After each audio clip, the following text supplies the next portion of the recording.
Le triathlon est un sport individuel et recevoir de l'assistance extérieure est interdite. Le jour de la course, l'athlète doit accomplir son parcours seul et de manière totalement autonome. C'est là tout l'esprit de la règle, garantir l'équité sportive. Recevoir une aide supplémentaire d'une personne extérieure à la course serait injuste par rapport aux autres athlètes, c'est pourquoi le règlement est très strict à ce sujet.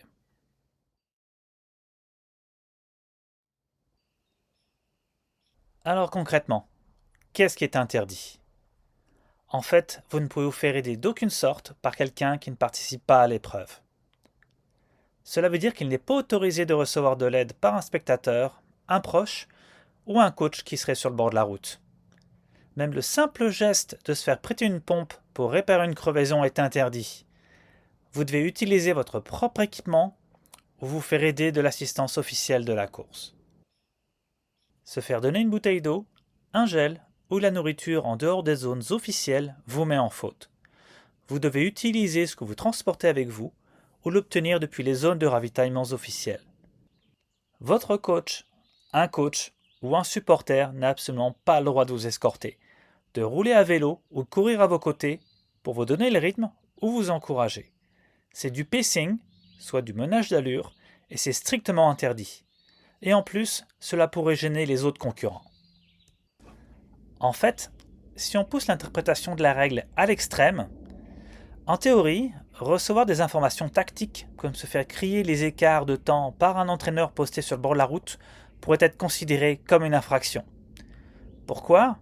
Parce que ce n'est pas une assistance fournie par l'organisation et que tous les athlètes n'ont pas forcément la chance d'avoir ces ressources à leur disposition. Alors, maintenant parlons de ce qui est permis.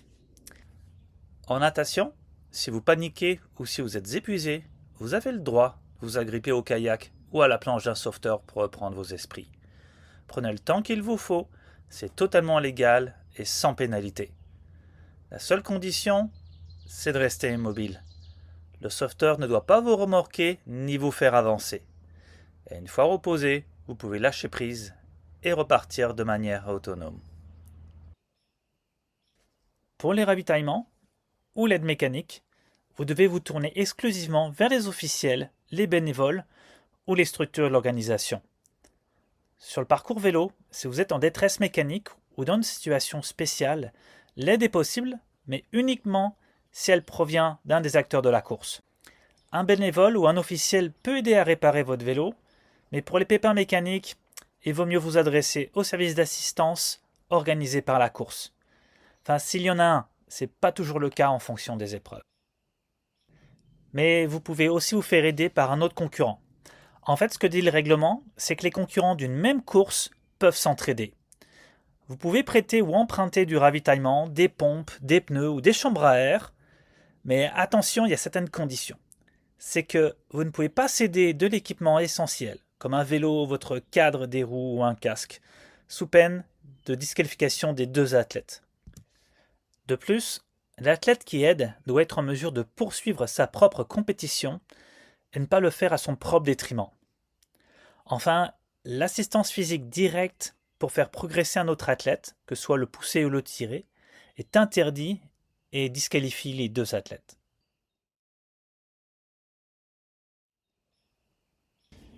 Alors, l'organisation peut aussi faire des aménagements ou permettre des conditions spéciales pour des raisons logistiques ou médicales, comme par exemple l'installation d'une table à la sortie de la natation pour déposer les lunettes de vue ou des prothèses, mais c'est aussi le cas pour l'aide requise pour les athlètes de paratriathlon ou à mobilité réduite. Attention, toutes ces exceptions doivent être discutées, validées et approuvées par l'officiel en chef ou le délégué technique bien avant le début de l'épreuve. Alors maintenant, côté sanctions, le verdict est sans appel. Si vous bénéficiez d'aide extérieure, c'est la disqualification. Les règlements d'Ironman et de la Fédération internationale de triathlon en 2026 sont très clairs sur ce point. Si la sanction est aussi forte, plutôt qu'une simple pénalité de temps, c'est probablement parce qu'un tel avantage est impossible à quantifier équitablement en course. Les officiels de course, eux, ils se basent toujours sur une question cruciale avant de prendre leur décision. Est-ce que l'athlète a reçu un avantage dont un autre compétiteur n'aurait pas pu bénéficier? Si la réponse est oui, la sanction tombe. Pour votre prochaine course, soyez autonome. Prévoyez vos pièces de rechange, votre kit de réparation, votre nutrition, ou évaluez adéquatement où sont les zones de ravitaillement.